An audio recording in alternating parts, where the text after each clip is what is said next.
우리 말씀을 찾아보겠습니다. 출애굽기 27장입니다. 출애굽기 27장의 말씀 9절부터 19절까지입니다.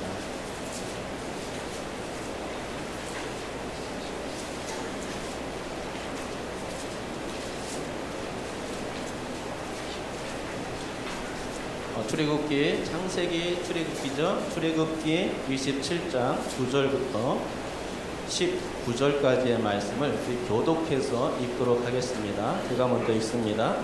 너는 성막의 뜰을 만들지니 남쪽을 향하여 뜰 남쪽의 너비가 100규빗 세마포 휘장을 쳐서 그 한쪽을 당하게 할지니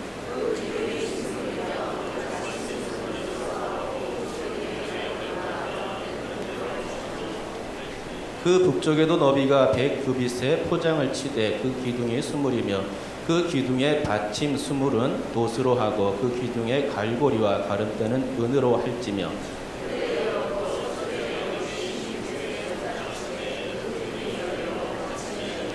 동쪽을 향하여 뜰 동쪽의 너비도 50규빗이 될지며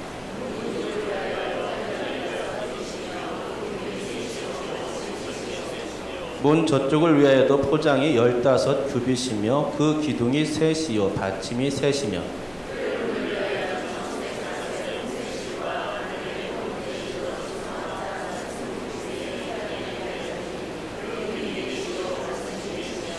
뜰 주위 모든 기둥의 가름대와 갈고리는 은이요 그 받침은 놋이며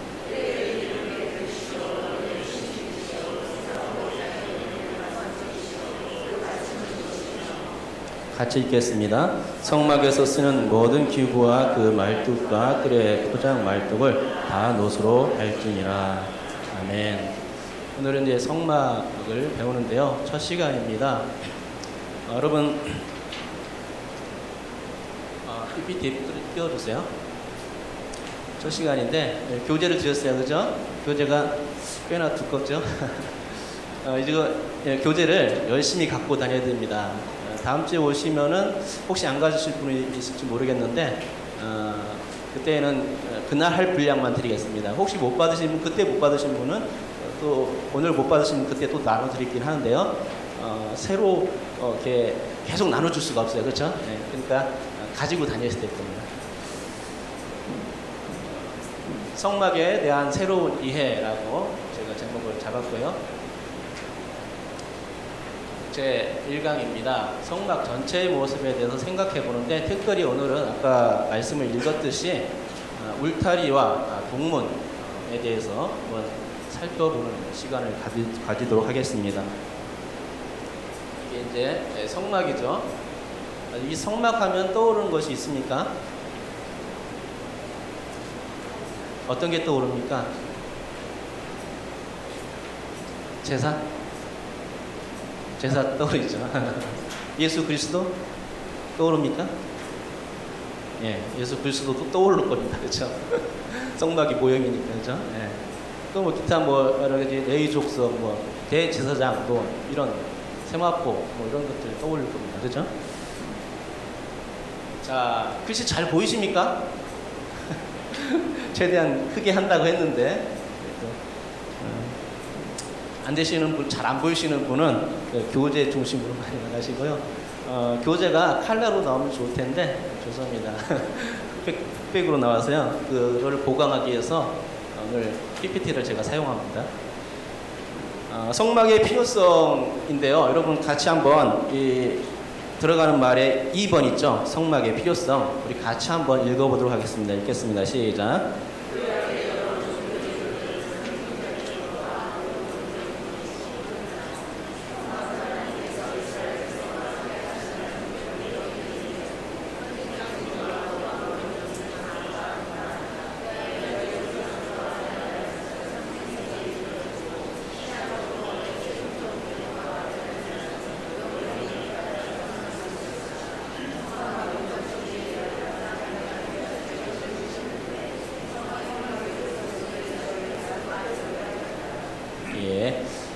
성막 하면은 이제 우리가 두 가지로 생각할 수 있는데 구약의 종교 제도 자체가 두 가지로 생각할 수 있습니다. 상징적인 것과 모형론적인 것이죠. 성막에 국한해서 생각하더라도 이 상징적인 것과 모형론적인 것이 있습니다. 일단 상징적인 것은 어떤 것을 말하는가? 그것이 나타내고자 하는 어떤 것에 대한 표시입니다. 그래서 예를 들면 이건 단순한 거예요. 그러니까 상징은 어떤 것을 은유적으로 딱 대입해버리는 겁니다. 그래서 예를 들면은 그 에봇을 이게 입었으면은 청색 에봇을 입었으면은 푸른색은 뭐를 상징한다? 하늘 상징한다. 이렇게 되는 거죠. 단순하게 그냥 적용하는 겁니다. 흰색은 뭡니까? 예나 성결, 거룩, 이렇게 생각하고 바로 대입해 버리는 거죠. 구약의 제사장들이 성막을 예수 그리스도에 대해서 대입하지는 않았을 거예요. 그렇죠? 그렇기 때문에 당시에는 그저 그것이 어떤 상징에 의해서 하나님께서 특별히 명령을 내리셨으므로 그것을 지키기 위해서 성막도 만들고 또 거기서 제사도 지낸 것입니다. 그러니까 꼭 그거를 굳이 예수 그리스도로 연결시킬 수는 없었을 거예요. 그죠? 이것은 어떤 상징이다. 하나님께서 우리에게 제사를 통해서 우리가 죄가 깨끗해지는 이런 것들로 상징을 삼았다 이거죠. 그래서 단순한 겁니다. 상징은. 두 번째는요, 모형이 있어요. 모형은 성취될 성취될 원형과의 상응입니다. 그리고 시간과 유사성과 시간성을 동반하는데요. 이것은 신약에서 생각할 수 있는 거예요. 구약에서는 잘 느끼지 못했지만 그냥 상징으로만 생각했지만 신약에 오니까 이것이 모형이었다라는 것이 되는 거죠. 성막은 모형이다. 어떤 것은 모형입니까? 예수 그리스도의 모형인 것이죠. 그래서 상징을 생각할 때는 역사성이나 시간성 이런 것이 필요 없지만은 모형을 생각할 때는 역사성이나 시간성 이런 것이 점진성 이런 것들이 필요한 거죠. 그러면서 이 성막이 무엇을 의미하는가 점점 그 의미를 놓치다 보니까 결국 신학에 와서 예수 그리스도를 상징한다 이렇게 된 겁니다. 그러니까 예수 그리스도와 성막의 상응관계, 유사성의 관계를 살피면서 성막을 봐야 되는 것이죠. 이 두 가지를 보면서 성막을 살핀다면은 이해가 갈 수 있을 것입니다. 제가 이제 교재를 선택했는데요. 자세히 보는 성막 여행, 또 성막에 대한 새로운 이해, 그 다음에 그 집에서 만난 복음, 또 옥스퍼드 원어 주석 같은 것을 사용했고요. 인터넷 자료 같은 거, 그리고 한글 성경을 사용했는데 개역 개정판을 사용했습니다. 이런 자료들을 통해서 여러분 이제 참고 자료를 통해서 이제 교재를 만들었는데요. 혹시 여러분께서 이제 책을 더 보고 싶다 하신 분들은 이렇게 자료가 적힌 대로 더 보시면 될 것 같습니다. 서론적 설명인데요. 하나님께서 그 시내산에서 모세에게 주신 것이 있습니다. 혹시 무엇과 무엇인지 아십니까? 십계명. 네. 성막 설계도. 짠. 이게 십계명이죠. 자, 이게 성막 설계도입니다. 화면이 좀 작아서 잘 안 보시면. 두 가지를 주셨어요. 두 가지. 십계명을 주셨고 또 성막 설계도를 주신 거죠. 산에서 보인 식양대로 만들어라 했습니다. 그렇기 때문에 성막 설계도도 주신 거예요. 이제 이것과 함께 출애굽기 후반부의 구조를 우리가 좀 알아야 되는데요. 후반부는 이제 20장부터 40장까지 한번 우리가 살펴볼 수 있고, 특별히 그 출애굽기를 나눈다면은 19장부터 나눌 수 있을 것입니다. 왜냐하면은 19장에는 이스라엘 백성들이 출애굽해서 그 시내 광야에 도착한 때가 바로 19장이거든요. 19장에 시내 광야에 도착한 내용이 나오고요. 20장에는 뭐가 있냐면은 십계명의 내용이 있어요. 그렇죠? 그리고 21장부터 24장까지는 뭐가 있습니까? 적혀 있는 대로 그 여러 율례들 613개의 계명들이 거기에 적혀 있습니다. 613개의 계명이라는 것은 뭐냐? 십계명에도 이런 게 있죠. 그 하지 말라와 하라 계명이 있지 않습니까? 하라 계명이 몇 개 있는지 아십니까? 안식을 기억하여 거룩히 지키라. 또 내 부모를 존경하라. 예, 그죠? 예, 두 가지 있죠. 나머지 8가지는요 하지 말랍니다. 8대2의 비율로 되어 있죠. 그런데 613개의 계명도 비율이 그런 비율로 되어 있습니다. 8대2가 아니라 365대 248로 되어 있습니다. 248이니까 사람이 뼈가 248개의 뼈마디를 가지고 있답니다. 그래서 248개의 뼈마디를 가진 인간이 365일 동안 지켜야 될 계명. 그래서 613계명이랍니다. 이렇게 이 10장에는 10계명이, 그리고 21장부터 24장까지는 율법에 대한 그 여러 계율들이 적혀 있죠. 그러니까는 출애굽기 후반부의 전반부는 뭐냐면은 율법에 관한 내용이 적혀 있는 것입니다. 그 다음에 26장부터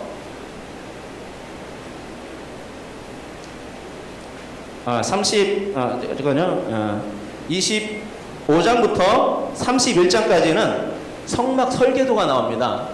25장부터 31장까지는 성막 설계도고, 그 다음에 32장부터 34장까지는 죄를 범한 내용이 나와요. 우상 숭배하지 말라고 했는데 10계명 방금 가르쳐줬는데 금송아지를 만들죠. 그래서 아론과 그 백성들이 이렇게 섬기게 된 모습을 보게 되는데요. 하나님께 범죄를 하게 되는 것이죠. 그것이 잠깐 나오고, 그 다음에 35장부터 40장까지가 나오는데, 이거는 성막의 건설 과정에 대해서 얘기 나오죠. 그러니까 출애굽기 후반부를 읽을 때 상당히 힘든 거예요. 너무 지루한 거예요. 이걸 뭐하러 앞에 나왔던 내용들, 그러니까 성막 설계도 이 내용이 나왔는데 또 성막 건설 과정에서 똑같은 내용이 반복되는 거예요. 너무 지루한 겁니다. 근데 이걸 잘 살펴보면은 왜 그런가 알 수가 있습니다.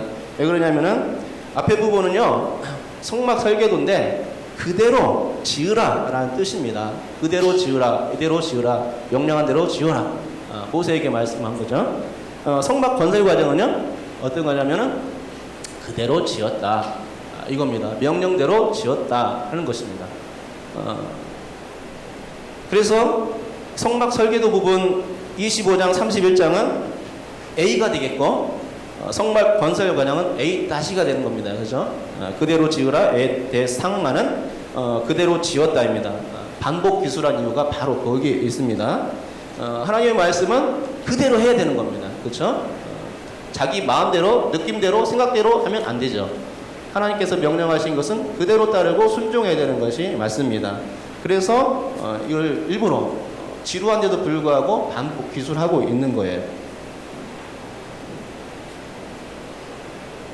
잠깐 이제 이름을 두시려고에 대해서 이제 설명할 텐데요. 그 전에 그 성막에서 성전으로 이렇게 이제 그 변천되는 과정들을 가운데서 4개의 그런 과정이 있습니다. 어떤 것이 있냐면은 광야의 성막이 있고요, 솔로몬의 성전이 있고, 또 스룹바벨 성전이 있고, 또 헤롯 성전이 있어요. 잠깐 이것에 대해서 살펴보고 넘어가도록 하겠습니다. 광야 성막이죠. 광야 성막은 출애굽하고 나서, 출애굽이 주전 1446년이거든요. 그리고는 그때 1446년 때 출애굽했는데 꼭 1년 후에 지었습니다. 신의 광야에서 하나님께서 모세에게 식양을 주면서 이대로 지어라 했는데, 모세가 신의 산에 몇 번 올라갔습니까? 2번 올라갔잖아요. 범죄함으로 말미암아 다시 올라갔잖아요. 그렇죠? 40일 하면은 며칠입니까? 80일 정도 되죠. 80일이면 한 90일 잡고 석 달 정도 되지 않습니까? 그리고 나머지 이제 석 달은 뭐 거기 머물면서 여러 가지 뭐 일들 있었고, 또 그리고 나서 성막을 이제 만들기 시작하는데, 만든 과정이 한 6개월 정도 걸렸습니다. 6개월 걸려서 딱 1년 만에 성막이 시내 광야에 도착하고 나서 1년 만에 성막을 완성짓게 되는 거죠.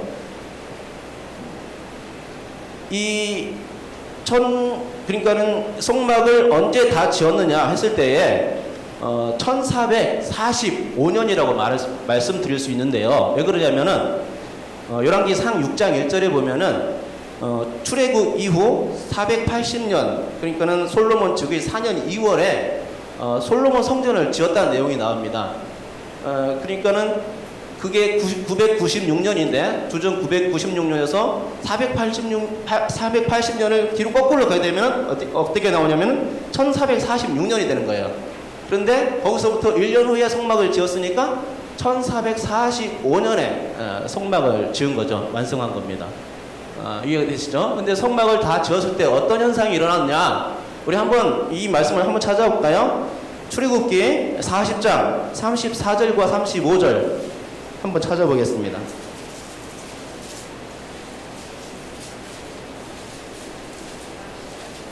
출애굽기 40장 34절과 35절입니다. 우리 다 같이 한번 함께 읽겠습니다. 시작. 구름이 회막에 덮이고 여호와의 영광이 성막에 충만하며 모세가 회막에 들어갈 수 없었으니 이는 구름이 회막 위에 덮이고 여호와의 영광이 성막에 충만함이었으며. 이 두 가지 현상이 일어나죠. 구름이 어디에 덮였다고요? 회막, 성막에 덮인 겁니다. 또 어떤 현상이 있었습니까? 여호와의 영광이 그 성막에 충만했다고 나오고 있죠. 이 두 가지 현상이 있었던 것입니다. 자, 그 다음에 솔로몬 성전에 대해서 한번 보겠습니다. 아까 얘기했듯이 솔로몬 성전은요 996년에 지었습니다. 공사 기간은 7년 6개월이 걸렸죠. 아까 성막은 얼마 동안 걸렸다고요? 6개월 만에 지었습니다. 6개월 만에. 모세가 하나님께서 받은 식양대로 만들었죠. 솔로몬 성전은요, 솔로몬이 짓긴 했지만 솔로몬이 식양을 받은 건 아니에요. 그죠? 누구한테 주셨냐? 역대상 28장 11절 한번 찾아보십시오. 역대상 28장 11절.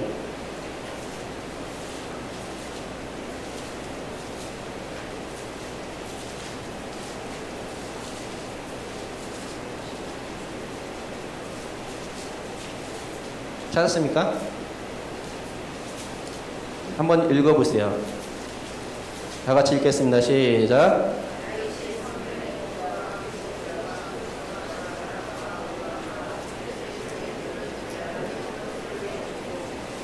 예. 또 19절 한번 읽어보겠습니다. 19절. 28장 19절. 읽겠습니다. 시작.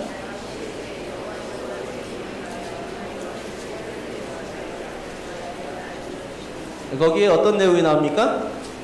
영감이라는 말이 나오고요. 다윗에게 영감을 주셨죠. 그리고 설계도라는 말이 나오죠. 설계도라는 말이 나와요. 그러니까는 하나님께서 다윗에게 그 하나님의 절을 짓고 싶어하는 그 다윗에게 어떤 것을 주셨냐? 설계도를 준 겁니다. 성전 설계도. 그래서 그 설계도대로 지은 것이 솔로몬 성전이라는 거예요. 7년 6개월 걸렸다고 했고요. 성전을 완공하고 나서 그러면 어떤 현상이 벌어졌느냐? 여기도 마찬가지입니다. 한번 우리 또 찾아보겠습니다.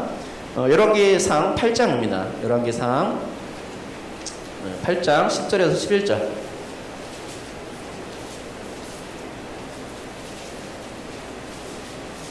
열왕기상 8장 10절에서 11절 말씀입니다. 한번 읽어볼까요? 읽겠습니다. 시작. 성소에서 나올 때에 구름이 여호와의 성전에 가득하며 제사장이 그 구름으로 말미암아 등에 서서 섬기지 못하였으니 이는 여호와의 영광이 여호와의 성전에 가득함이었더라. 아멘. 여기도 마찬가지죠.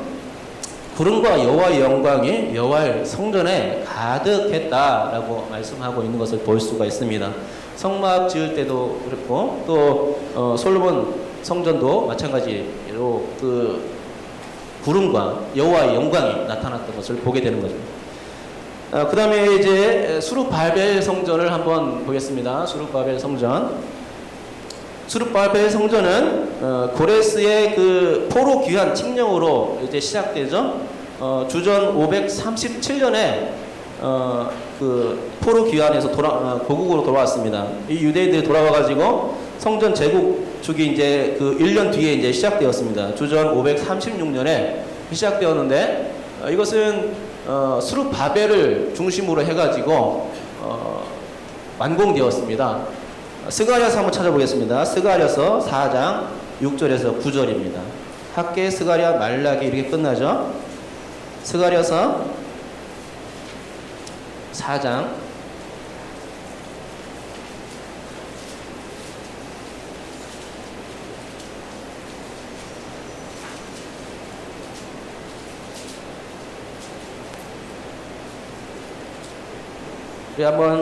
4장 6절 9절 한번 읽어보겠습니다. 시작. 하신 말씀이 이러하니라. 만군의 여호와께서 말씀하시되 이는 힘으로 되지 아니하며 능력으로 되지 아니하고 오직 나의 영으로 되느니라. 큰 산아 내가 무엇이냐? 내가 에스룹바벨 앞에서 평지가 되리라. 그가 머릿돌을 내놓을 때에 머리가 외치기를 은총이 그에게 있을지어다 하리라 하셨고, 여호와의 말씀이 또 내게 임하여 이르시되 스룹바벨의 손이 이 성전의 기초를 놓았은즉 그의 손이 또한 그 일을 마치리라 하셨나니 만군의 여호와께서 나를 너에게 보내신 줄을 내가 알리라 하셨느니라. 아멘. 여기는 뭐 설계도를 주신 거 이런 건 없습니다. 그렇지만은 스룹바벨을 중심으로 해서 하나님께서 직접 명령하시고 완공될 것이라 이렇게 말씀하고 있는 것이죠. 예, 하나님의 뜻 가운데 성전이 계속 지어지고 있는 것이죠. 예, 학개서에 보면은 이 성전이 지었어요. 주전 516년에 지어졌는데 그 전에 한 16년 동안 사마리아인들 때문에 답보 상태에 빠지거든요. 그러나 학기가 막 일어나고 스가랴 뭐 선지자들 뭐 이렇게 해가지고 다시 이제 성전 건축을 재개합니다. 그래서 516년에 완공되었는데요.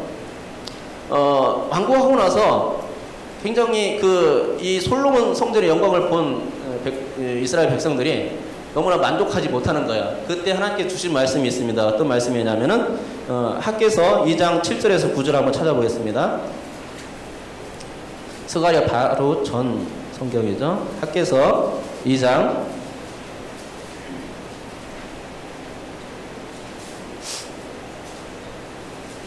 7절에서 9절까지 우리 다 같이 한번 읽어보도록 하겠습니다. 시작. 또한 모든 나라를 진동시킬 것이며 모든 나라의 보배가 이르리니 내가 이 성전의 영광에 충만하게 하리라. 만군의 여호와의 말이니라. 은도 내 것이요 금도 내 것이니라. 만군의 여호와의 말이니라. 이 성전의 나중 영광이 이전 영광보다 크리라. 만군의 여호와의 말이니라. 내가 이곳에 평강을 두리라. 만군의 여호와의 말이니라. 아멘. 예, 여기도 뭐 구름이 뭐 이렇게 성전을 덮었다 뭐 이런 얘기는 없어요. 그리고 여호와의 영광이 뭐 나타났다 이런 얘기는 없지만 하나님께서 말씀으로 얘기해 주시죠. 내가 이전에 이 성전에 영광이 충만하게 하겠다. 그리고 이 성전의 나중 영광이 이전 영광보다 크리라. 이런 약속의 말씀을 구해 주시는 것을 보게 됩니다. 자, 그 다음에 스룹바벨 성전은 몇 년 동안 지었냐면요. 스룹바벨 성전은 20년 동안 지었죠. 스룹바벨 성전은 20년 동안 지었습니다. 그 다음에 헤롯 성전을 한번 보겠습니다. 헤롯 성전은 이거는 하나님께서 지으라는 명령이 없어요. 이것은 믿음과 상관이 없는 팔레스타인의 그 지방의 그 분봉왕 헤롯 왕이 자기 멋대로 지은 겁니다. 노추해진 그 스룹바벨 성전을 재건한 거죠. 왜 재건했느냐? 정치적인 겁니다. 자기가 좀 더 많은 표를 받고 싶어서. 그러니까는 통치자로서 자신이 야망과 권세를 누리기 위해서 성전을 건축한 겁니다. 그래서 주님께서 이 성전을 지을 때, 한참 동안 지을 때 뭐라고 말씀하시냐면은 내 집은 만민이 기도하는 집이라 이렇게 말씀하시면서 책망하신 것을 보게 돼요. 왜 그랬습니까? 그 성전에서 장사했기 때문이죠. 이방인들이 기도하는 그 이방의 뜰이 있었는데 거기에서 이방인들이 와서 기도도 하고 하나님 만나는 장소가 돼야 되는데 기도하는 장소가 안 되는 겁니다. 거기서 장사하는 겁니다. 그러니까 하나님께서 이 성전을 굉장히 안 좋게 보셨고 예수님도 역시 마찬가지입니다. 그래서 노끈으로 채찍을 만들어가지고 그 장사하는 사람들 상을 둘러보고 때리고 막 그랬죠. 이 성전은요 얼마 만에 지었냐면은 그 83년 동안 지었다고 합니다. 예수님께서 바리새인들과 논쟁할 때 이 성전에 46년 동안 지었는데 너는 어떻게 3일 만에 헐고 다시 짓는다고 말하냐 뭐 이런 얘기가 있거든요. 그런데 46년 만에 완공된 게 아니에요. 그 이후에도 계속해서 지었습니다. 주후 63년까지 지었고 다 지었는데 깔끔하게 지었어요. 그런데 이 83년 동안 이제 그러니까 주전 20년부터 해가지고 83년 동안 지었는데 70년에 어떻게 됐습니까? 예루살렘이 함락되면서 그 성전이 완전히 파괴된 겁니다. 다 짓고 나서 7년 만에 파괴돼 버렸어요. 왜 그렇습니까? 말을 안 들으시니까 이스라엘 백성들이 순종하지 않고 하나님 말씀 따르지 않고 종교 지도자들이 다 부패에 있었기 때문에 어쩔 수가 없었던 현상이죠. 하나님께서 심판을 내릴 수밖에 없었습니다. 주 70년에 로마의 장군 티투스 외에 있어 파괴되었죠. 교훈을 보겠습니다. 이 4개의 성전이 이렇게 있었는데요.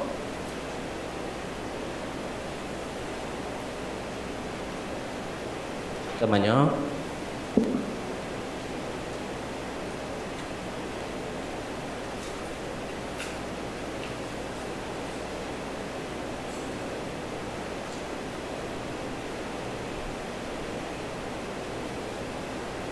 교훈입니다. 한번 우리 첫 번째 한번 읽어볼까요? 교훈 시작. 예, 이게 첫 번째 원칙이죠. 하나님의 성전은 인간의 마음대로 지어서는 안 된다. 지금도 교회를 많이 짓고 있는데요. 교회를 지을 때 지도자에게 어떤 마음을 주시는 것 같습니다. 그래서 난 이런 교회를 지어야지. 담임 목사죠. 교회의 담임 목사, 총책임지는 담임 목사를 통해서 나는 이런 교회를 지어야지. 이렇게 성령께서 그 마음에 주장하시면 그런 교회가 지어지는 것 같은데요. 역시 마찬가지입니다.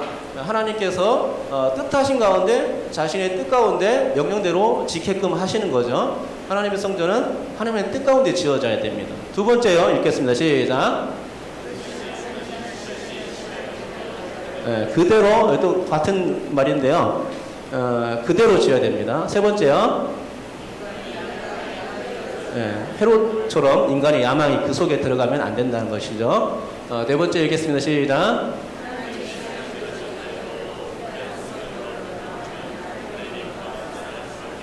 헤롯 성전이 그 예고 또 솔로몬 성전이 그 예입니다. 바벨론에 의해서 무너졌죠. 아무리 하나님 뜻 가운데 지었다 하더라도 그곳에서 부패한 일이 있으면은 하나님께서 놔두실 수가 없는 겁니다. 심판하실 수밖에 없는 거죠. 말씀 한번 찾아볼게요. 찾아보는 게 아니라 여기가 말을 안 들어지.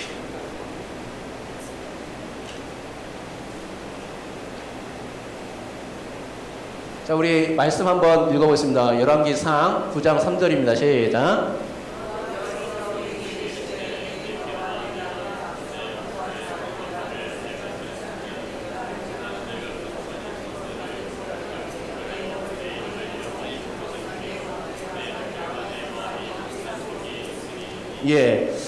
이게 무슨 말씀이냐면요. 성전에 이렇게 변천 과정이 있지 않습니까? 있는 가운데 왜 그럼 하나님께서 그 성막을 지으라고 했고 또 성전 가운데 영감을 주셔가지고 지게끔 했는가 하는 것이죠. 그 이유가 있습니다. 그 이유는 뭐냐면은 방금 읽은 것처럼 여호와의 이름을 그곳에 두시려고 지으신 겁니다. 그 성전을 구별해서 내 이름을 거기에 영원히 새겨두기 위해서 하나님의 이름을 새겨두기 위해서 거기에 두시려고 지은 것이죠. 우리 또 밑에 구절 한번 또 읽어볼까요? 시작.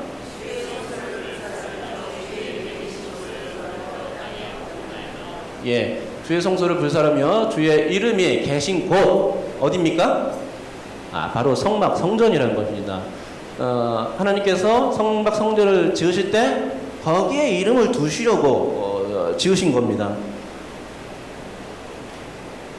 그러니까 우리 그 성경에서 거듭거듭 이름을 두시려고 라며 성막을 이제 지켜 하셨고 또 성전을 지켜 하셨는데요. 여기 그 구절들 제가 적어놓은 게 있습니다. 신명기 12장 5절도 그렇고 신명기 12장 11절, 신명기 14장 23절, 신명기 16장 6절, 열왕기상 5장 5절 뭐 이렇게 해가지고 또 다 적어놓은 이 부분들이 이 부분의 말씀들이 다 그겁니다.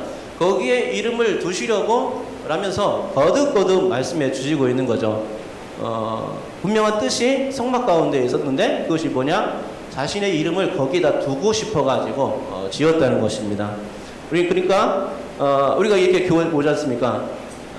그러면은 이게 이제 성막이나 성전이나 이런 건 아니지만은 모임의 공동체 아닙니까? 모임의 공동체 하나님을 만나는 곳 아닙니까? 이곳에서 누구를 만나야 되면은 하나님을 만나야 되는 거죠. 여기에 하나님의 이름이 있으니까 그렇죠? 예, 그겁니다. 그곳에서 하나님을 만나야 되는 거죠. 거기에 이름을 두시려고 했기 때문에 성막은 하나님의 이름을 기념하는 곳이고 강림하여 거처하시면서 복을 주시는 곳이다. 출애굽기 말씀 한번 또 찾아보면 될 겁니다. 이 말씀을 다 찾아보지는 않겠습니다. 여러분께서 여기 적혀있는 말씀 내용들을 가로 안에 들어가 있는 이 말씀 구절들을 한번 찾아보세요. 그러면은 많이 은혜가 될 겁니다. 또 예수님은 임마누엘로 오셨죠. 그리고 하늘 영광을 버리시고 이 땅에 오셨죠. 그리고 또 승천하시면서 뭐라고 약속하시냐? 함께 해주시겠다. 임마누엘 약속을 해주십니다. 그리고 성령을 보내주시겠다고 약속하셨죠. 이런 내용들을 찾아보시기 바랍니다. 말씀 구절 여러 군데 있으니까 일일이 찾아보지는 않겠습니다.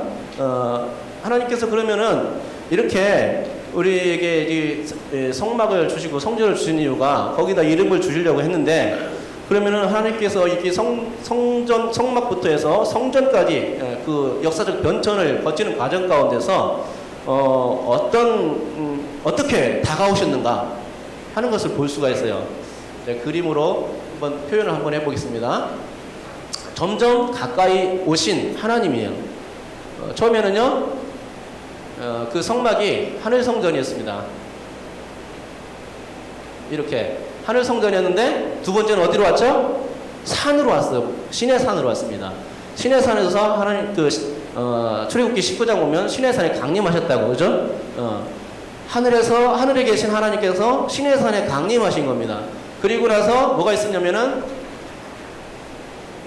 성막이 있었죠. 위에서 눌러줘야 될 것 같아요. 예, 성막이 있었고 그 다음에요. 자, 성전이 있었죠. 성전. 성막하고 성전 차이는 뭐냐면은 성막은 이스라엘 백성들만 그 주위에 있었어요. 그렇죠? 그런데 그 성전은요, 이방인의 뜰이 있었다는 겁니다. 이방인도 거기 가가지고 기도할 수 있게 된, 점점 가까이 오시는 하나님을 발견할 수 있죠. 그 다음에요, 육신으로 오신 예수님, 그죠? 하늘 영광을 버리고 이 땅에 육신으로 점점 가까이 오시는 겁니다. 그 다음에, 뭡니까? 오순절 성령 강림 사건이죠. 더 가까이 오셨습니다. 예수님께서 성령님 보내주신다고 하는데, 오순절 성령 강림절에 성령께서 오신 거죠. 제자들 가운데, 기도하는 제자들 가운데 오셔가지고 그때부터 지금까지 줄곧 성도들의 보혜사가 되어서 그 도우시는 하나님으로 계신 겁니다. 그 다음에요, 이게 누굽니까? 많이 보던 사람인데 성령 충만한 사람입니다. 이 사람 내주하시는 하나님이 되신 거예요. 그죠? 예. 하나님께서 성령님으로 오셨는데 그냥 바깥에 계신 게 아니라 내 안에 계신 거예요. 그죠? 내 안에 오신 거, 찾아오신 겁니다. 점점 하늘에서부터 해가지고 점점 오시더니 어디로 쏙 들어가시냐?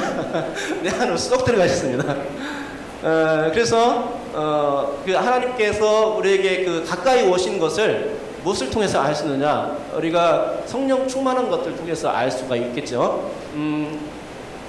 내가 성령 충만하면은 어떤 것이냐면은 바로 내 안에 하나님의 이름이 새겼다는 거예요. 그러니까는 하나님께서 내 이마에 인을 쳐주신 거죠. 내 이마에 인을 쳐주신 거예요. 너는 하나님의 사람이라고 이렇게, 그죠? 하나님의 이름이 내 이마에 있는 겁니다. 그죠? 예. 점점 가까이 오신 하나님을 우리는 이 성막을 통해서 배울 수 있게 되는 겁니다. 자, 우리 빨간 글씨 한번 읽어볼까요? 빨간 글씨 읽겠습니다. 시작. 하나님과 예수님만이 참된 성전이시고 성막은 모욕에 불과하다. 사실 성막과 성전을 배우는 이유는 뭐냐? 예수 그리스도를 제대로 알기 위해서입니다.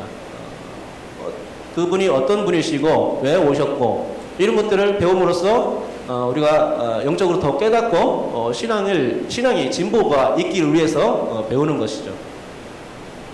다음을 넘겨주세요. 예, 우리 말씀 한번 읽어보겠습니다. 첫 번째 구절 읽겠습니다. 시작. 성 안에서 내가 성전을 보지 못하였으니 이는 주 하나님 곧 전능하신 이와 및 어린 양이 그 성전이심이라. 아멘. 계시록 21장 22절의 말씀인데요.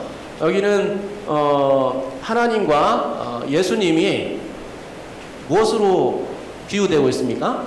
네, 성전이라는 거예요. 성전. 그러니까 성전하고 예수님을 동격으로 보고 있는 거죠. 성령과 하나님을 동격으로 보고 있는 거예요. 그 다음 구절 한번 보겠습니다. 그 다음 구절 읽겠습니다. 시작.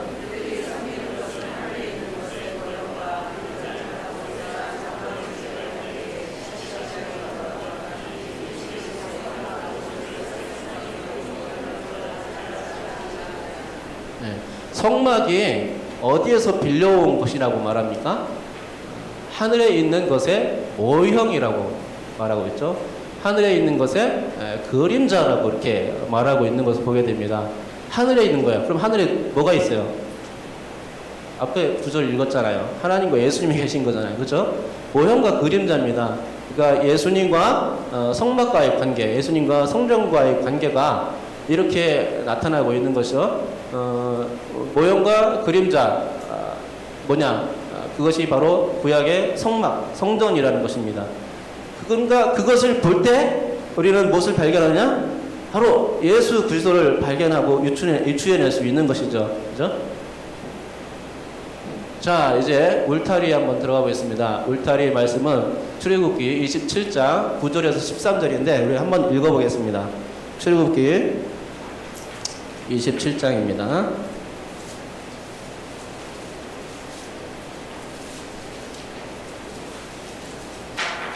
출애굽기 27장 9절에서 13절. 우리 한 목소리로 한번 다 같이 한번 읽어보겠습니다. 읽겠습니다. 시작. 너는 성막의 뜰을 만들지니 남쪽을 향하여 뜰 남쪽의 너비가 100규빗의 세마포 휴장을 쳐서 그 한쪽을 당하게 할지니 그 기둥의 수물이며 그 받침 수물은 노스로 하고 그 기둥의 갈고리와 가름대는 은으로 할지며 그 북쪽에도 너비가 100규빗의 포장을 치되 그 기둥의 수물이며 그 기둥의 받침 수물은 노스로 하고 그 기둥의 갈고리와 가름대는 은으로 할지며 뜰의 옆 곧 서쪽에 너비 50규빗의 포장을 치되 그 기둥이 열이요 받침이 열이며 동쪽을 향하여 뜰 동쪽의 너비도 50규빗이 될지며. 네, 아멘. 이 말씀을 읽었는데요. 무슨 말인지 알겠습니까? 잘 모르겠죠. 뭐 읽긴 읽는데 뭐 글씨만 읽는 것 같아요. 뭐가 뭔지 하나도 모르겠습니다. 읽다 보니까 뭐 100규빗, 50규빗 나온 거 압니까? 예, 나오잖아요. 100규빗도 나오고 50규빗도 나오지 않습니까? 어디가 100규빗입니까? 북쪽하고 남쪽. 50규빗이 있어요. 50규빗. 어디 쪽이 50규빗입니까? 서쪽. 서쪽이 50규빗입니다. 그러면 북쪽과 남쪽에 울타리를 쳐야 되는데 그 기둥이 있어요. 기둥이 몇 개 사용되어 있다고 합니까? 20개. 그 거리는요? 기둥과 기둥 사이의 거리는요? 5규빗. 이렇게 점점 이렇게 들어가면 다 보여요. 그죠? 형님 자세히 읽어보면 다 나옵니다. 그죠? 5규빗입니다. 5규빗. 5규빗씩 해가지고 그 남쪽과 북쪽은 기둥 20개 해서 남쪽 100규빗, 북쪽 100규빗 이렇게 지은 겁니다. 근데 규빗은 뭐냐면요, 규빗 손가락을 딱 폈을 때 그 중지 손가락 끝에서부터 해가지고 팔꿈치 끝까지 대략 45에서 50cm로 잡았을 때 그냥 편의상 50cm로 잡는 게 좋을 것 같습니다. 그러면은 5규빗 하면은요 얼마죠? 예? 5규빗 1규빗이 50cm면은 2.5m? 예. 그러니까 기둥이 20개예요. 아니 10개라고 10개 서쪽에 10개니까 10개라고 했을 때 그 안에 10개 사이에 공간이 몇 개 있습니까?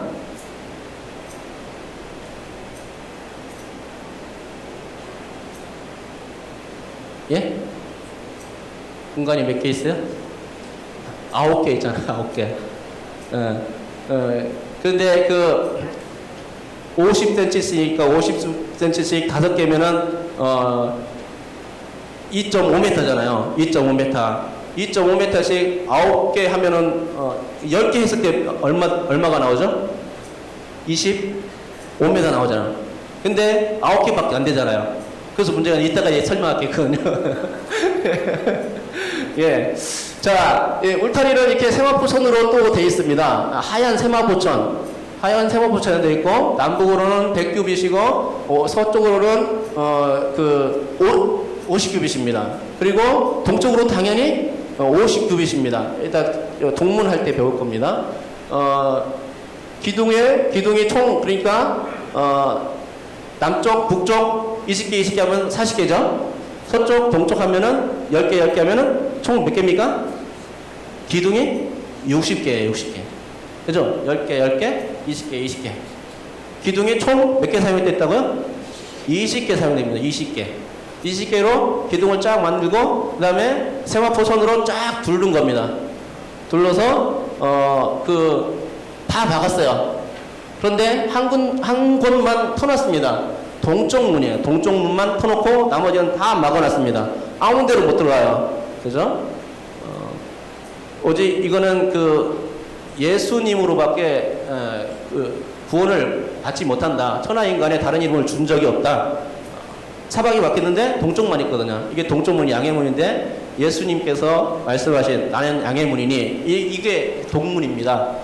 그래서 예수 그리스도를 상징하는 동문만 놔두고는 나머지는 다 차단해버린 겁니다. 예.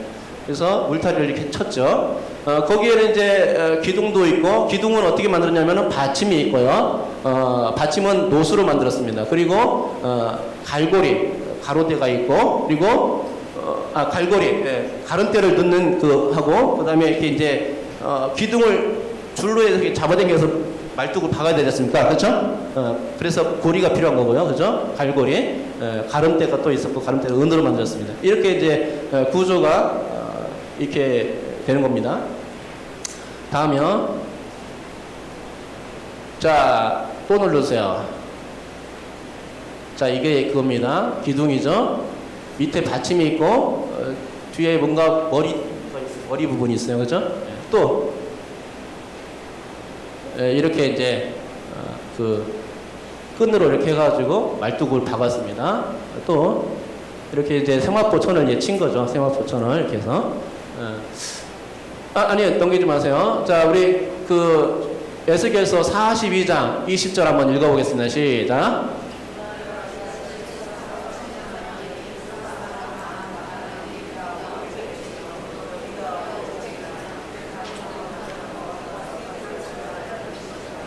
예, 이 말씀 읽었는데요. 담이라는 말이 지금 나오죠. 그 사방 담 안마당의 길이가 500척인데요. 그 너비가 500척이라고 하면서 그 다음 울타리를 말하는 거겠죠. 울타리, 성막에 비유한다면 울타리입니다. 그 담은 그 거룩한 것과 속된 것을 구별하는 것이더라. 이렇게 말씀하고 있습니다. 이거는 울타리를 기준으로 해서 바깥은 속되고 죄가 있고 더러운 곳, 그렇죠? 예, 죄가 있는 곳, 하나님이 싫어하시는 곳, 그렇죠? 안쪽은요 거룩한 곳이랍니다. 하나님이 좋아하시고 의로운 곳, 이렇게 구분이 되는 겁니다. 담을 중심으로 해서 시편 1편 5절에도 이런 말씀이 있죠. 의인들이 모임에 들지 못하리로다 라는 말씀이 있습니다. 그러니까 우리는 구원 받았으니까 일단은 담 바깥에 있는 것이 아니라 담 안에 있다고, 의로운 존재가 되었다고 생각할 수 있겠죠. 예. 성막 안에 있으면 그러니까 의라는 테두리 안에 거룩한 자가 된 겁니다. 그렇죠? 예. 기뻐할 일이겠죠. 자, 넘겨주세요.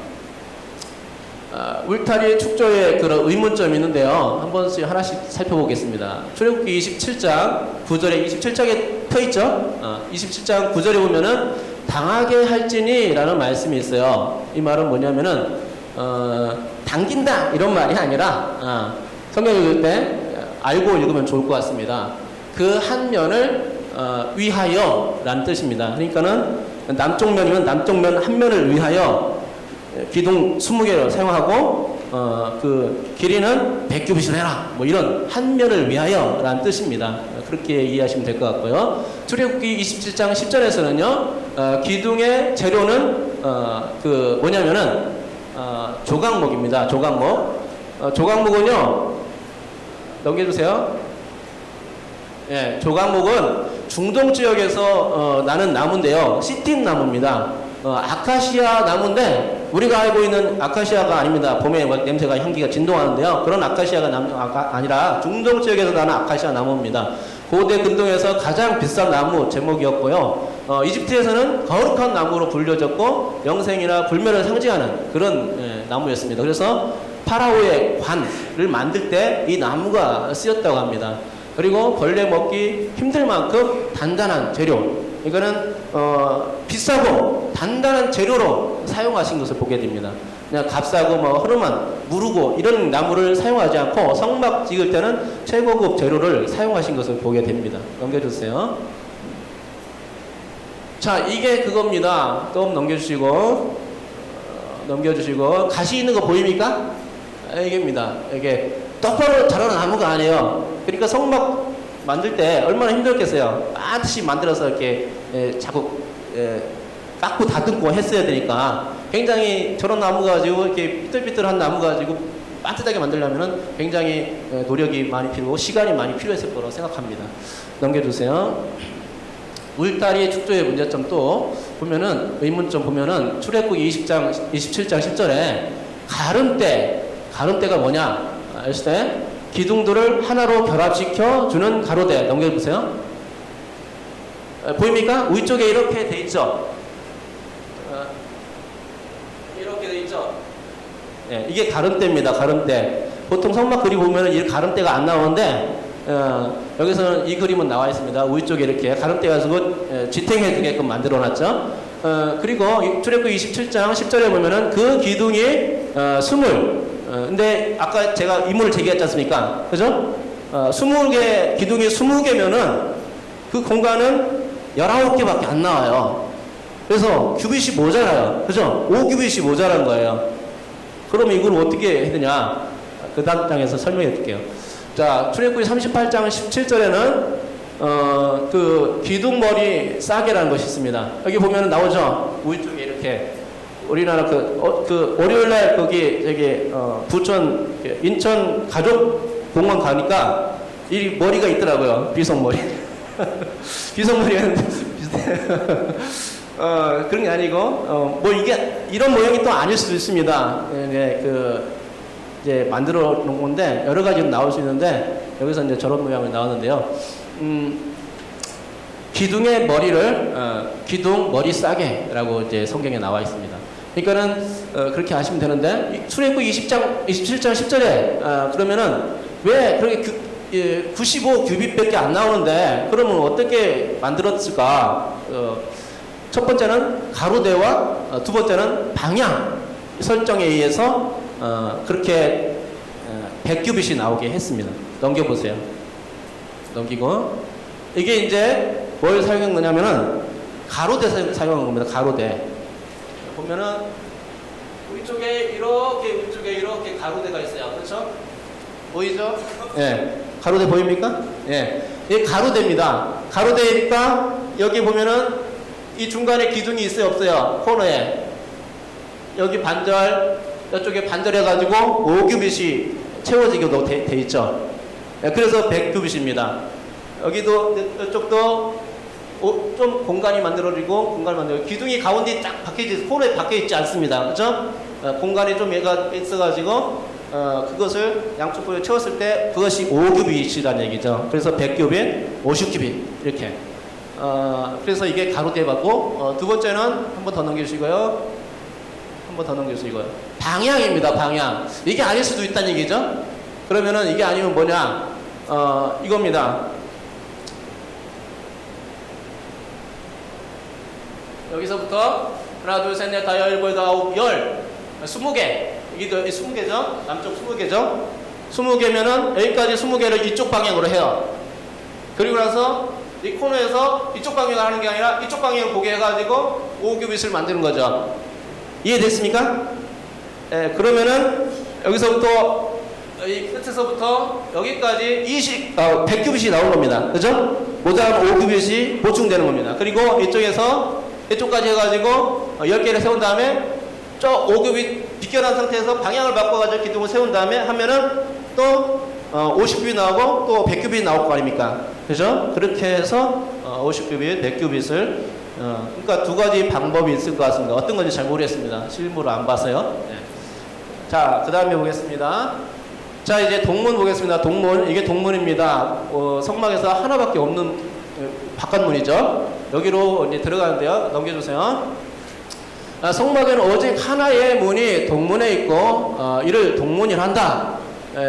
넘겨주세요. 예, 그 보입니까? 자, 말씀 한번 읽어볼까요? 시작. 그러므로 예수께서 다시 이르시되 내가 진실로 진실로 너에게 말하노니 나는 양의 문이라. 나는 양의 문이라 했는데 그 양의 문이 무엇이냐? 동문이라고 합니다. 동문. 그 다음 말씀 읽어보겠습니다. 시작. 예수께서 이르시되 내가 곧 길이요 진리요 생명이니 나로 말미암지 않고는 아버지께로 갈 자가 없느니라. 그래서 뭐라고 나왔습니까? 구원의 통로. 오직 하나뿐이 구원의 통로입니다. 예수 그리스도가 통로라, 구원의 통로란 얘기죠. 나로 말미암지 않고는. 그 다음 말씀 읽어보겠습니다. 시작. 다른 이로서는 구원을 얻을 수 없나니 천하 사람 중에 구원을 받을 만한 다른 이름을 우리에게 주신 일이 없음이라 하였더라. 그 말씀이죠. 그러니까 오직 하나의 문이라는 뜻입니다. 왜 이렇게 말할 수 있습니까? 예수 그리스도가 그 성막과 관련되기 때문에, 성막을 보면은 예수 그리스도가 육추될 수 있기 때문에 이 동문을 예수 그리스도의 문으로 볼 수 있다는 것입니다. 자, 넘기겠습니다. 자, 동문 계속 나갑니다. 자, 말씀 읽겠습니다. 시작. 하나님이 세상을 이처럼 사랑하사 독생자를 주셨으니 이는 그를 믿는 자마다 멸망치 않고 영생을 얻게 하려 하심이라. 여기 뭐냐면은 이거는 구원과 관련된 뜻으로 생각하면 됩니다. 왜 문이 하나밖에 없느냐? 그 문이 예수 그리스도인데 예수 그리스도를 통해서만 구원을 받을 수 있다라는 뜻에서 그러니까는 오직 믿음, 이것을 통해서 예수 그리스도를 믿는 믿음을 통해서 구원받을 수 있다. 그래서 문이 딱 한 개입니다. 그렇죠? 결론입니다. 결론. 그러니까 이 땅에 하나님께서 주신 율법을 다 완전히 다 지켰다고 해서 구원받는 것도 아니고요. 사람들의 열심이나 지고에선 철학, 선행, 하나님의 없는 종교 이런 것들 통해서 구원이 절대 있을 수 없다. 삼면이 맞겠지 않습니까? 그 삼면이 다 속하는 것이 철학, 지고에선 이런 겁니다. 절대 안 돼요. 그러나 오직 한 군데만 되죠. 동문만 됩니다. 예수 그리스도만 통해서 구원을 받을 수 있는 것입니다. 넘겨보십시오. 자, 성막의 크기와 성물 배치에 대해서 잠깐 보면은요. A가 뭡니까? A가 동쪽으로 난 문인데 동문입니다.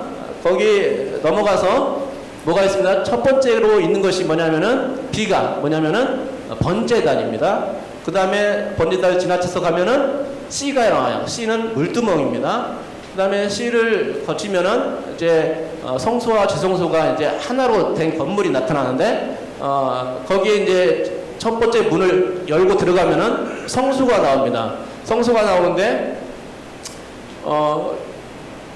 E가 뭐냐면은 떡상입니다. 북쪽에 놓여 있어요. 그리고 F가 등잔대는 남쪽에 놓여 있습니다. 그리고 분향단의 서쪽에 휘장 앞에 지성소 들어가는 휘장 앞에 놓여 있습니다. 그리고 지성소 들어가면은 거기에 뭐가 있냐면 언약궤가 있는 것이죠. 이렇게 성막이 구성이 되어 있습니다. 넘겨주세요. 자, 성막 하기 전에 성막의 구조와 신앙에 적용대해서 일단 한번 6페이지 한번 보십시오. 6페이지 한번 읽고 한번 넘어가겠습니다. 6페이지 맨 끝에 성막 안에 구조와 신앙의 적용 한번 읽어보겠습니다. 시작. 성막의 구조에서 그 중요성의 의미를 부여하자면 성막들보다는 성소가 더 중요하며 성소보다는 지성소가 중요하다. 지성소는 하나님께서 성막 중에 유일하게 임재하시는 곳이며 대제사장이 제속죄일에 되면 한 번 들어갈 수 있는 곳이기도 하다. 성소는 제사장들이 들어가들면서 촛대를 점검하고 진설병을 진설, 향단에 분향하는 곳으로서 수종되는 레인은 들어갈 수가 없다. 성막들은 오직 성막을 섬기는 레인들만이 출입할 수 있는 곳이다. 레인은 그래서 자신들을 선민 중에 선민이라 불렀다. 그러니까 들어가는 장소가 한계가 있는 겁니다. 이스라엘 백성들은 이렇게 레인처럼 마음대로 출입을 뜰을 성막 안에 있는 뜰에 출입을 마음대로 못했습니다. 제사 드릴 때만 잠깐 들어갔다 나오는데 레위인들은 성막들에 제사인의 자격으로 들어가서 제사를 드렸다는 거예요. 근데 레위인도 성소에는 못 들어갔습니다. 제사장만 들어갔어요. 제사장만. 그리고 지성소에는 누가 못 들어갔냐? 제사장도 못 들어갔어요. 대속죄일에 대제사장만 한 번 딱 들어갈 수 있어요. 1년에 딱 한 번만. 그러니까는 제한 구역이 있는 것이죠. 일단 이건 아시고요. 자, 신학의 적용을 한번 보겠습니다.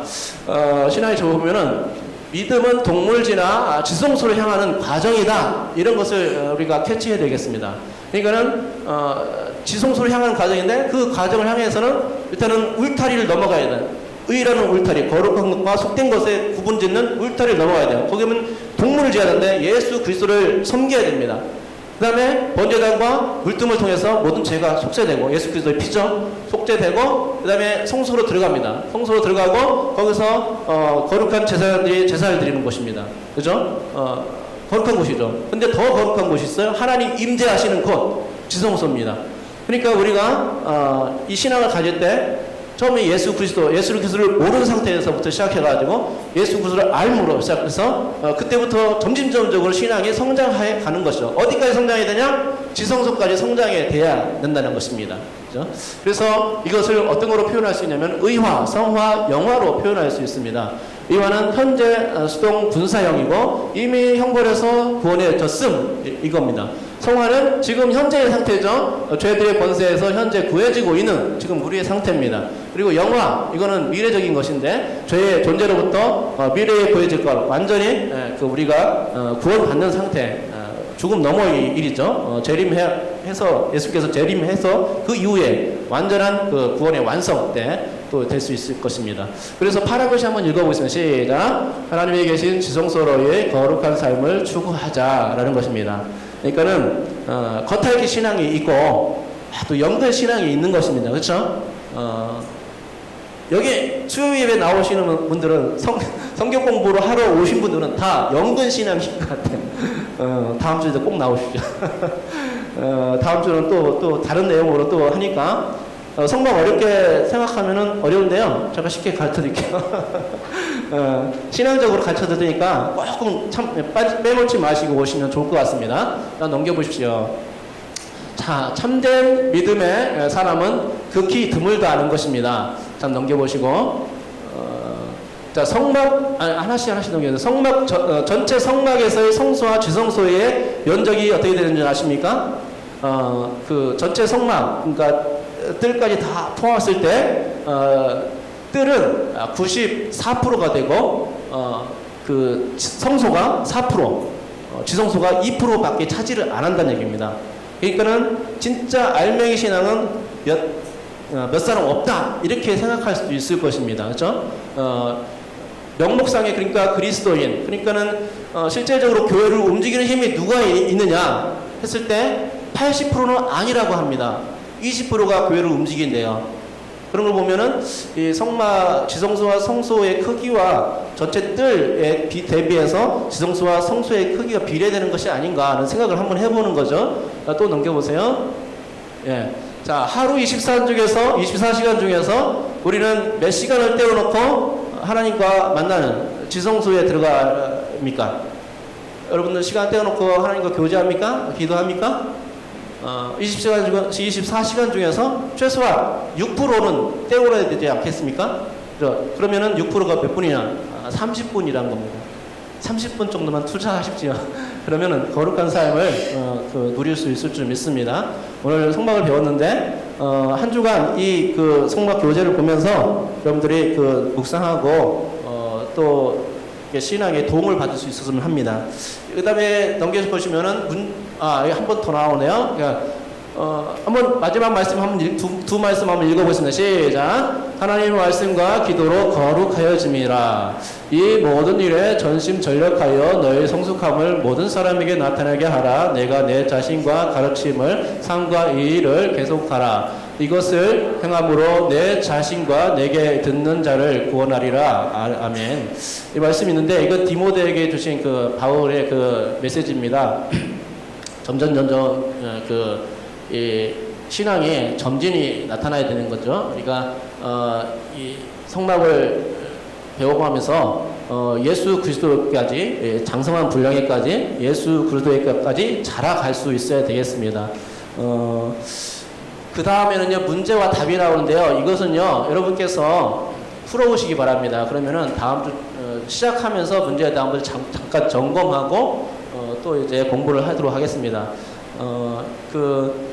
오늘 이렇게 배웠는데 어떠셨습니까? 두서없이 하는 것 같아요. 제가 그런데 그 중에서도 그래도 여러분들이 깨닫는 것은 있을 거라 생각합니다. 그런 것들을 이렇게 캐치해가지고 내 거로 만든다면 참 좋을 것 같습니다. 잠깐 기도하겠습니다. 하나님 아버지 감사합니다. 오늘 또 말씀을 들었습니다. 하나님 아버지 이 말씀 가운데 우리가 하나님 아버지 깨닫는 것이 있습니다. 하나님 아버지 그것은 예수 그리스도가 우리의 그 구속을 위해서 이 땅에 오셨다는 것입니다. 자신의 이름을 두시려고 성막을 지으셨는데 하나님 그것이 하나님 아버지 보혜사 성령님을 주심으로 말미암아서 그것이 우리 가운데 이루어졌고 우리 가운데 하나님 예수 그리스도의 이름 하나님의 이름이 새겨졌다는 것입니다. 얼마나 감사한지 모르겠습니다. 다른 이름으로는 하나님 아버지 구원을 받을 수 없는데 오직 예수 그리스도를 우리에게 주셔서 그 이름으로 말미암아서 우리가 구원받게 되었으니 얼마나 감사한 일입니까? 하나님 아버지 한 주간 이것을 생각하면서 성막을 생각할 때에 예수 그리스도를 생각하고 예수 그리스도를 생각할 때에 우리가 감동에 벅차할 수 있도록 인도하여 주시옵소서. 그런 삶이 날마다 이어지게 하여 주시옵시고 주님께 영광 돌리는 삶이 되게 하여 주시옵소서. 다음 주까지 열심히 또 이강을 준비하고 공부하면서 오게 하여 주시옵시고 정말로 주님을 더욱더 알아갈 수 있는 시간 되게 도와주시옵소서. 감사드리며 예수님의 이름으로 기도드립니다. 아멘.